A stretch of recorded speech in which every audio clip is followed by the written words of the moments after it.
안녕하세요, 치과의사 찐입니다. 이 영상에서 제가 해볼 거는 최근에 챗GPT 4.5 버전이 새로 나왔죠. 이렇게 읽는 거 맞는지 모르겠는데 아무튼 옴니의 5를 따온 거라고 하더라고요. 뭐 옴니포턴트 하면은 되게 전지전능한 이런 뜻이잖아요. 한 달 전인가에 나왔죠.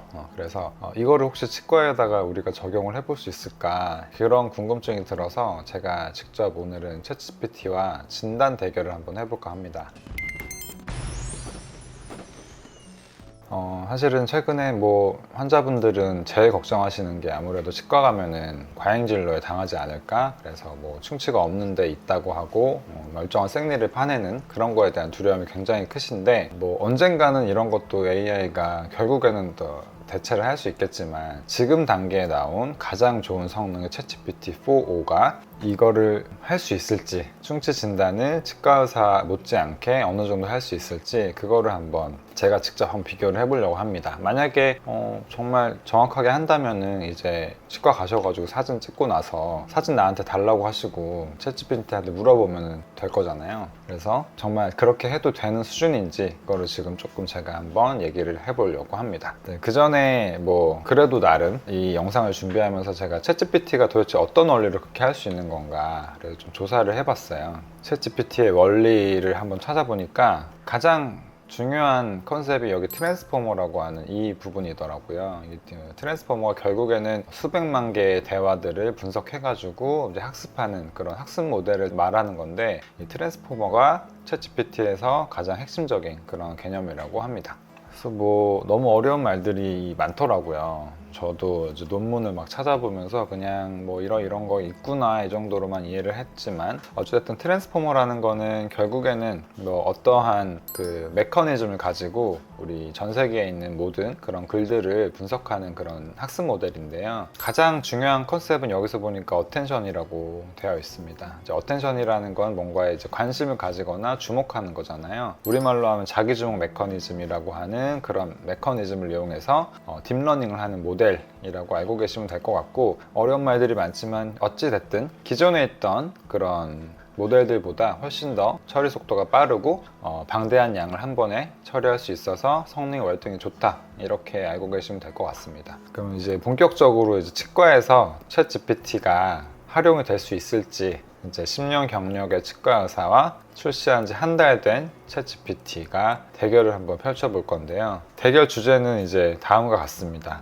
제가 엑스레이 사진을 챗GPT한테 줄 거예요. 그러면 이 다음 주제에 대해서 제 의견과 챗GPT의 의견을 좀 비교를 해볼 건데, 일단 첫 번째로는 사랑니, 이거 뽑아야 되는 사랑니인지 안 뽑아도 되는 사랑니인지 제가 한번 물어볼 거고, 두 번째로는 충치 진단 해볼 겁니다. 근데 충치 중에서도 이 인전면 충치는 뭐냐면 치아 사이와 치아 사이에 생긴 충치를 얘기하는 거거든요. 이 충치의 판단이 굉장히 치과 의사들 사이에서도 판단하기가 되게 어려운 충치인데, 이거를 챗GPT는 얼마나 정확하게 얘기를 할 수 있을지, 좀 상대적으로 명확하게 충치가 생겨 있는 환자들 사진을 가지고 제가 판단을 해볼 겁니다. 네, 그럼 지금부터 챗GPT와 진단 대결을 해보겠습니다. 첫 번째로 보여드릴 케이스는 사랑니 발치에 대한 케이스입니다. 이 사진을 보시면 이 똑같은 파노라마 엑스레이 사진을 보고 과연 사랑니 발치를 해야 하는지에 대해서 챗GPT와 제 생각이 얼마나 다른지 비교를 해보도록 하겠습니다. 이 엑스레이에서 보이는 사랑니는 총 3개인데요. 일단은 오른쪽 위에 사랑니 하나, 오른쪽 아래, 그리고 왼쪽 아래 총 3개의 사랑니를 갖고 계신 환자분의 사진입니다. 사랑니 발치를 해야 하는지에 대해서 제가 답을 먼저 해보면, 일단 이런 경우에 저는 사랑니를 빼는 게 좋다, 3개 전부 다 빼는 게 좋다라고 말씀을 드려요.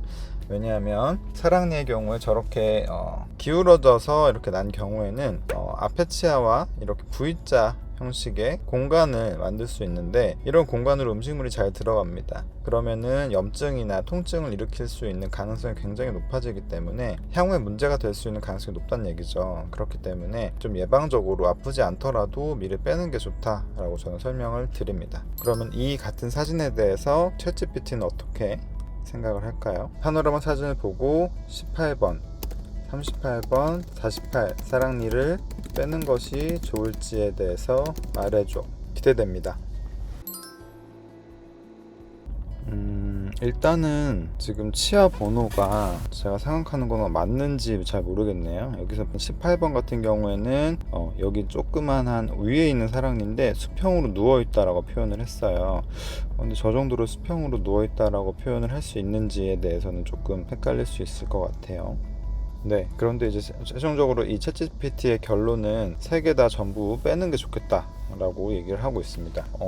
일단은 이 사진에서는 봤을 때 저와 의견이 굉장히 좀 비슷하긴 하네요. 어찌됐든 결과적으로 이제 저하고 똑같이 이제 결정을 좀 내려주네요. 첫 번째 대결에서는 저랑 거의 비슷하게 의견을 주는 게 확인이 됐습니다. 두 번째는 충치 진단이죠. 다음으로는 엑스레이에서 충치가 있는지 여부를 확인하는 그런 테스트입니다. 네, 엑스레이 사진을 보고 파악을 해볼 건데요. 일단 엑스레이 사진 먼저 좀 보시겠습니다. 네, 바로 이 사진을 보고 과연 충치가 어디 있는지를 파악하는 겁니다. 이 사진은 인전면 충치라고 해서 치아와 치아 사이에 있는 충치를 파악할 때 주로 찍는 엑스레이입니다. 교육 방사선 사진이라고 하는데 사실 치과 의사들도 이 사진을 보고 충치 여부를 정확하게 알아내기가 굉장히 좀 어렵습니다. 이거를 과연 챗GPT가 어느 정도까지 정확하게 충치를 파악할 수 있을지에 대해서 한번 대결을 한번 해보겠습니다. 사실 사랑니 때문에 지금 기대치가 굉장히 낮아진 상황이긴 한데 그래도 한번 해보죠. 끝까지 한번 믿어보겠습니다. 지금 제가 봤을 때 여기서 충치가 있는 부분을 제가 표시를 해드릴게요. 충치는 여기랑 이쪽과 좀 애매한 데는 제가 일단은 논란의 여지가 있기 때문에 표시 안 하고 확실한 데만 좀 표시를 해보면 이쪽입니다. 한 4군데 정도, 그리고 사실 조금 한 세모 정도로 보이는 부분은 한 이쪽입니다. 어떤 기준으로 파악을 하는지에 대해서는 여러분께 지금 시간 관계상 설명드리기 좀 어렵지만 일단은 10년 된 치과의사는 이 엑스레이에서 충치가 있는 부분은 이렇게 판단을 했다. 과연 챗GPT는 어떻게 할까요? 똑같이 사진을 한번 좀 올려보겠습니다. 네, 인전면 충치의 위치를 챗GPT가 표시를 한 결과인데요. 다시 한번 제가 아까 표시했던 거를 여기서 표시를 해드리면 저는 여기, 그리고 여기, 그리고 이 부분 세모로 표시했었거든요. 하나도 겹치지가 않습니다. 네, 그리고 챗GPT를 최대한 존중하려고 해도 사실 표시한 이 부분은 충치가 전혀 발생할 수가 없는 부분이거든요. 잇몸 밑이기 때문에 아직까지는 챗GPT가 조금 정확성이 확보되지가 않았다라는 걸 확인을 할 수가 있네요. 그래서 일단은 해보니까 놀라운 점도 있고 그냥 일반적인 그런 수준인 것 같다라는 느낌도 드네요. 그래서 사람을 대하는 임상적인 그런 의술에서 적용시키기는 부족한 것 같습니다. 아직까지 챗GPT를 과잉 진료를 막기 위한 수단으로 쓰기에는 조금 더 가야 할 길이 먼 것 같네요. 이상으로 치과의사 찐이었습니다.